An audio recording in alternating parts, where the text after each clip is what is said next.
আলাইকুম রাহমাতুল্লাহ। ভালো আছো সবাই? আমরা ধারাবাহিক কিছু বিষয় আলোচনা করতেছিলাম। শোনো, আমি বলি যে আলোচনাগুলো আমি করতেছি এগুলা জরুরি মাসালা, এগুলা ফরজে আইন মাসালা, এগুলা সারা দিন পরিপূর্ণ না। দেখো হাদিসে কি আছে? আউয়ালু মা ইউহাসাবু বিহিল আবদু ইয়াউমাল কিয়ামাতিস, কিয়ামতের ময়দানে সর্বপ্রথম কিসের হিসাব হবে? আরেক হাদিসে কি আছে? as-সালাতু মিফতাহুল জান্নাহ। ঈমানের পরে সবচেয়ে বড় ইবাদতের নাম কি? বলো। নামাজ। ঈমানের পরে সবচেয়ে বড় ইবাদতের নাম কি? নামাজ। নামাজের বাহিরে ভিতরে কত ফরজ? সবাই বলো। 13 ফরজ। বাহিরে কয় ফরজ? 7 ফরজ নিয়ে আমরা মোটামুটি আলোচনা করছি না? ভিতরে 6 ফরজ। ফরজটা কিসের সাথে তুলনা করছিলাম আমরা? কারো যদি মাথা না থাকে তাকে মানুষ বলে? বলে না। নামাজে ফরজ ইচ্ছাকৃত ছেড়ে দেখ অথবা ভুলে ছেড়ে দেখ, তার নামাজ হবে না। একটা বাংলা, এটা উর্দু একটা রেসালা, এটা বাংলা পাইছে নামাজের হাজার মাসালা, এটা খুব সুন্দর একটা বই। আচ্ছা, নামাজের ভিতরে কয় ফরজ? বাইজিদ বলো, নামাজের ভিতরে কয় ফরজ? 600 ফরজ নেই, 6 ফরজ। 1 নম্বরে তাকবীরে তাহরিমা, আল্লাহু আকবার বলো, সবাই বলো। অর্থাৎ ইকামতের পরে ইমাম সাহেব যখন আল্লাহু আকবার বলে এটাকে তাকবীরে তাহরিমা বলে। কোন মুসল্লি নামাজ 2 রাকাত পায় নাই, পরে আসিয়া নামাজে দাঁড়াইছে, সে যখন আল্লাহু আকবার বলে এটাকে তাকবীরে তাহরিমা বলে। কোন মানুষ নিজে নিজে নামাজ পড়তেছে, যখন প্রথম তাকবীর বলে এটাকে তাকবীরে তাহরিমা বলে। তাকবীরে তাহরিমাকে তাকবীরে তাহরিমা কেন বলে? এই তাকবীর বলার সাথে সাথে দুনিয়ার সব কাজ তার জন্য হারাম হয়ে যায়। কথা বলা হারাম হয়, খাবার খাওয়া হারাম হয়, চলাফেরা খাওয়া হারাম হয়, ঘুমানো হারাম হয়, বসে থাকা হারাম হয়। এই জন্য এটাকে তাকবীরে তাহরিমা বলে। অর্থাৎ প্রথম তাকবীরটা বলা ফরজ, এটা ইমামের জন্য ফরজ, মুসল্লির জন্য দরকারি। আর একা একা যখন নামাজ পড়বে তাকে বলতেই হবে, না বললে নামাজ। সবাই বলো। একজন মানুষ দেখি ইমাম সাহেব রুকুতে চলে গেছে, সে 80 মাত্র রুকুতে চলে গেছে, সে আল্লাহু আকবার বলে নাই, তার নামাজ হবে না। একা একা নামাজ পড়তেছে, বাস হুজুরে দেখতেছে জন্য নামাজ পড়তেছে, আল্লাহু আকবার বলে নাই, নামাজ হবে না। তাহলে ফরজে আইন বলো, এটা কি? ফরজে আইন মানে যে নামাজ পড়বে তার জন্য তাকবীরে তাহরিমা ফরজ। বলো। তাকবীরে তাহরিমা মানে প্রথম তাকবীর। বলো প্রথম। সবাই বলে না। প্রথম আল্লাহু আকবার বলা কি? ফরজ। আর বাকি তাকবীর আল্লাহু আকবার বলা সুন্নাত। এগুলা না বললেও নামাজ হয়ে যাবে, কিন্তু প্রথম তাকবীর না বললে নামাজ। এটা পুরুষের জন্য ফরজ, নারীর জন্য ফরজ, ইমামের জন্য ফরজ, মুক্তাদির জন্য দরকারি, একা নামাজ পড়লেও দরকারি, জামাতে নামাজ পড়লেও দরকারি। কথা বুঝে আসছে? বাকি তাকবীরগুলো ইমাম বলবে, মুসল্লিও বলবে, সুন্নাত। আচ্ছা, এরপরে আসো খাড়া হইয়া নামাজ পড়া। কি খাড়া হইয়া মানে? দৌড়ানো, হাইটা, দাঁড়ানো।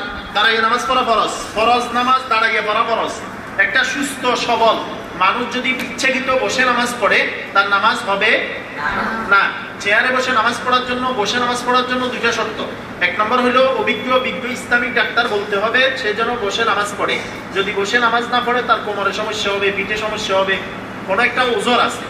2 নম্বর, কোন একজন অভিজ্ঞ আলেম মুফতি থেকে সে ফতোয়া নিতে হবে যে আমার এই সমস্যা, ডাক্তার এটা বলছে, এখন আমি বসে নামাজ পড়তে পারবো কিনা।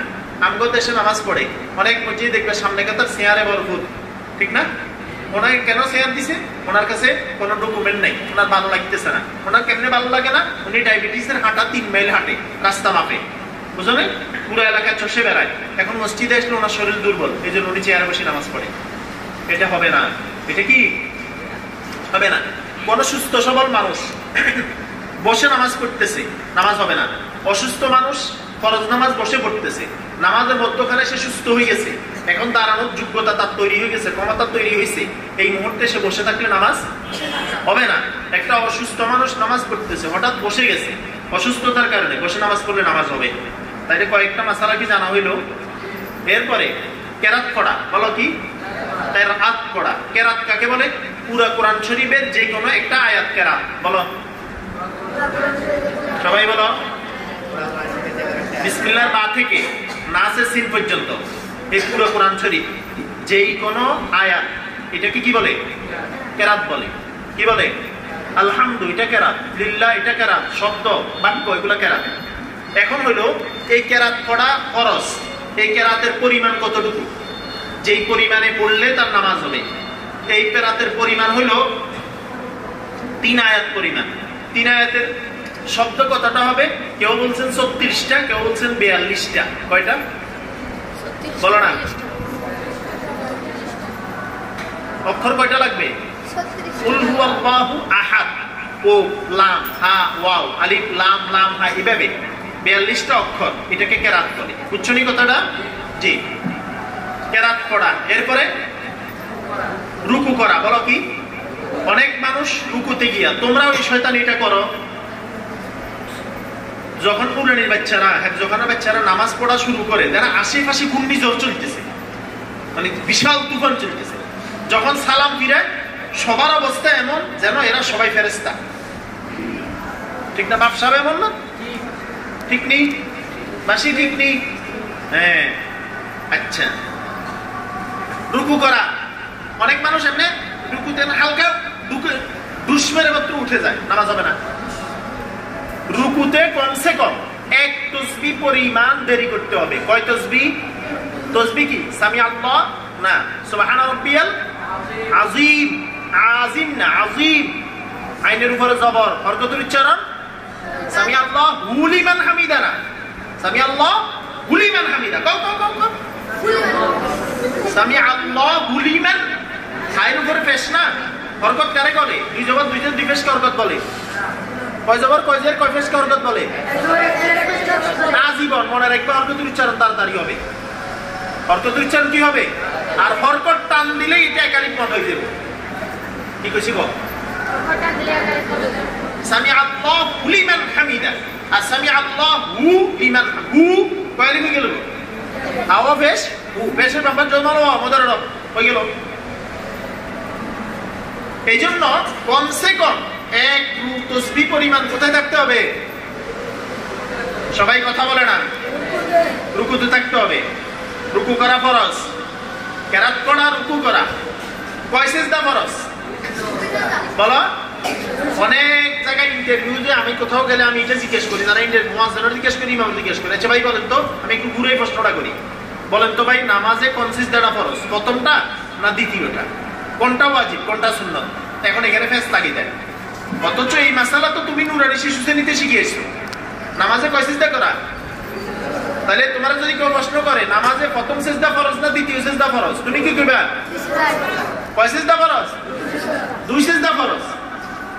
এজন্য আবার অনেকে আছে নামাজে ঘুমায়, ঘুমাইতেছে, এক সিজদাতে ঘুমাইছে আর এক সিজদা শেষ, ওর খবর নাই, এ নামাজ আর এক সিজদা দেয় না, নামাজ হবে না। 2 সিজদা লাগবে। কয় সিজদা? সিজদাতে গিয়ে অনেকে মুরগের মতো ঠুস মারে, মুরগির খানা দেখছো নি? মারে মারে মারে মারে মারে, সিজদাতে গিয়া মারে মারে মারে, এভাবে লাভ দিয়ে উঠে না, এভাবে লাভ দিয়ে উঠে যাবো। লাভ দোকে এখানে, এখানে কি কারেন্টে শর্ট করবো নি, এখানে ঠান্ডা নি, বরফ নি, গরম নি। তো 1 তাসবিহ পরিমাণ মিনিমাম, কমসে কম 1 তাসবিহ পরিমাণ কি করতে হবে সিজদাতে? সবাই কথা বলে না, খালি বুঝতেছ না, হাসিও না বাবা, এগুলো তরকারি বিষয়, বুঝো না? এগুলো হাসার সময় বহুত পাইবা, তোমার কাতু কুতু দিলে হাসতে পারবা, কিন্তু কাতু কুতু দিলে মশলা বাইরে তোরা, ভিতরে মাল্লা থাকলে, বুঝো ভাই? তোমার আমি কাতু কুতু দিলে হাসবা না তুমি, কিন্তু এমনি কাতু কুতু দিলে কি মশলা বাইরে দিব? মনে করো আমার নামাজের 6টা, নামাজের বাইরের ভিতরে 13 ফরজ জানা দরকার, আমি একটা কাতু কুতু দেওয়া শুরু করছি, বাইরে দেবো, ভিতরে মাল থাকতে হইব তো, ভিতরে কি মানে ভিতরে কিছু থাকতে হইব তো, তো থাকার জন্য শিখতে হইব তো, চেষ্টা লাগবে তো, তাহলে শিখবে কিভাবে? এরপরে 2 সিজদা করা, আখেরি বৈঠক। বলো, নামাজ মোট 3 প্রকার হয়, 2 রাকাত, 3 রাকাত, 4 রাকাত। 2 রাকাত ফজরের নামাজ ফরজ সুন্নত, 3 রাকাত ভিতর, 3 রাকাত মাগরিব, 4 রাকাত যোহর, আসর, এশা। যোহরের আগে সুন্নত, আসরের পরে সুন্নত, এশারের আগে সুন্নত। এগুলো অর্থাৎ যেই নামাজই হোক, প্রত্যেক নামাজের শেষ বৈঠকটা আখেরি বৈঠক। কি কইছি গো? সবাই কও, সবাই কও। প্রত্যেক নামাজের শেষ বৈঠক তাইলে 3 রাকাতের নামাজে কোন বৈঠক? আখেরি বৈঠক, লাস্টের বৈঠক। 4 রাকাতের নামাজে, 2 রাকাতের নামাজে প্রথম বৈঠক। 2 রাকাত নামাজে প্রথম বৈঠকটা আখেরি বৈঠক। 2 রাকাত নামাজে তো এরপর আর নামাজ নাই। কথা কি বুঝতেছো নি? তাহলে এই বৈঠক লাগবেই। এই বৈঠক বলো, এই বৈঠক। এখন যদি আখেরি বৈঠক কেউ না করে দাঁড়াই যায়, তাহলে সেজদার আগ পর্যন্ত তার যদি মনে আসে বসে গেলে সাউ সেজদা দিলে নামাজ হয়ে যাবে। পরের সপ্তাহে আমরা নামাজের ওয়াজিব 14টি না, এগুলো নিয়ে ধারাবাহিক আলোচনা করব। তাহলে এই বিষয়গুলো কি বুঝে আসছে? এই 6টা ফরজে কি একটা মাসালা না অনেকগুলো মাসালা? অনেক ব্যাখ্যা সাপেক্ষে মাসালা না। এগুলো এখন থেকে যদি তোমরা না শিখো, কখন শিখবা বলো? আজীবন পড়ে গেছো নামাজের বাহিরে এবং ভিতরে 13 ফরজ। 1 নম্বরে কেরাত পড়া, কেরাত কারে বুঝো না, পবিত্রতা অর্জন করা, কাপড় পাক, এরপরে 17 টাকা, 17 কতটুকু এটা জানতে হবে না? সবগুলো ব্যাখ্যা আস্তে আস্তে জানা থাকা দরকার। আল্লাহ তাআলা আমাকে আমাদের সবাইকে আমল করার তৌফিক দান করেন। আসসালামু আলাইকুম ওয়া রাহমাতুল্লাহি ওয়া বারাকাতুহু।